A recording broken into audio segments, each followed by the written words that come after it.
Promised Neverland is one of the most interesting episodic stories I've seen in a long time. It's an anime series, and some of my longtime viewers may remember I tried to be an anime review channel at one point, which is why I've steered clear of making anime content for a while, because it was bad. The Promised Neverland caused me to make an exception, because there's so much about this series that I absolutely love. I'm sure I'll get to all of it at some point, but today I want to narrow my focus a bit and take a look at the essence of this show.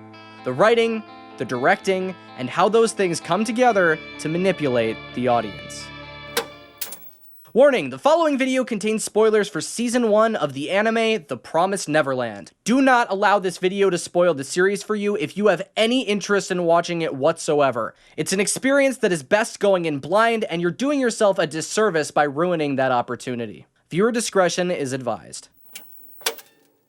The Promised Neverland follows the story of Emma, Ray, and Norman, the oldest and smartest kids at the Gracefield House, an orphanage where they live with around 30 other children and their adopted mother, Isabella. One night, when one of the children is sent off to their new foster family, Emma and Norman sneak out of the house and discover the horrible reality that their home isn't really an orphanage. It's a farm, and the children are being sold as food. Horrified, Emma, Norman, and the others begin to plan their escape. This breakout concept presents a difficult scenario for the writers. How do you create tension in a genre where you expect the clever, sharp-witted protagonists to succeed in their goals without making it obvious if and how they're going to succeed? Emma, Ray, and Norman are the top of their class. They've spent their entire lives in an environment where they're more intelligent and more mature than all of their peers. So, when a larger threat like Mother Isabella gets in the way of their attempt to escape the Gracefield House, they have absolutely no reason to believe they can't outsmart their opponent. The writers know this and deliberately narrow the focus of information they show you, only giving you what pertains to the children's plan and glossing over any information that relates to anything else, especially the adults taking steps to thwart their efforts. Young, intelligent individuals will often hyperfixate on a single idea and have trouble looking at the bigger picture, especially in situations where they believe they're better than their opponents, which inevitably results in failure. This is most evident with Ray.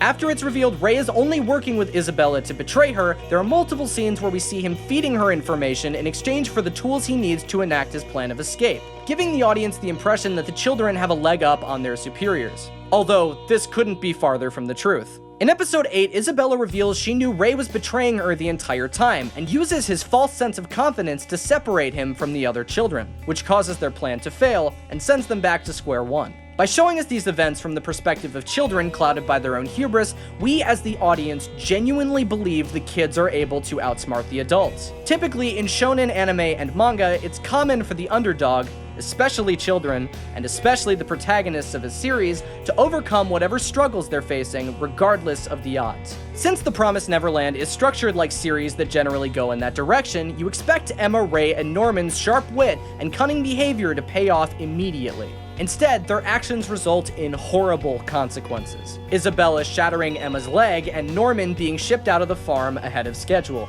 This false sense of hope is built up for 3/4 of the first season, and they take 2 episodes following this devastating blow to the children's morale to let the sense of dread grow. Knowing there are only a few episodes left before the end of the season, every minute that passes makes it feel less and less likely the remaining children will actually have a chance to escape. Even down to the last minute when Isabella catches up to Emma as she's escaping over the wall, there's no longer any sense of security that she'll actually succeed. The writers build up and break down your trust in such a way you question the information they're giving you on screen as it's happening. By going through the motions of a typical shonen series, it's all too easy to fall into a sense of security with how you expect the story to play out. Even at the beginning, when it's made very clear Isabella is 2 steps ahead of the children, they continually find ways to adapt to every situation they come across. Even when Norman admits Isabella outsmarted him, he vows not to let it happen again and changes his way of thinking, so the plans he comes up with are more complex. By the time you reach the twist in episode 8, the series has completely fooled you into thinking the children are capable of adapting to their environment, regardless of the obstacles. So, when they fail, you feel it all that much more. However, this failure is an essential part of adding stakes to the finale. Had the children effortlessly outsmarted the adults in the series without failure, the suspense of watching them execute their final escape plan would have been non-existent. If the audience doesn't 100% believe the odds of their plan succeeding or failing are equal, there would be no tension. If it's obvious they're going to succeed, you spend the finale with a preconceived notion of how it's going to end. On the other hand, if it's obvious they're going to fail, there's no reason to keep watching. It's a balance of both that makes the finale so memorable. Building trust with the audience, giving the kids small victories, then taking them away and creating a constant feeling of paranoia and uncertainty at a point in the story where trust is crucial is masterful. I hope whatever direction they decide to take with Season 2 is as well structured and leaves as large of an impact as its predecessor.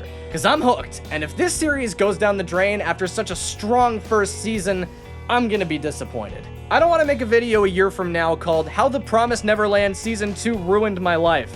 So don't screw this up, Cloverworks. I'm trusting you. Which may not be a good idea given the subject matter of this video.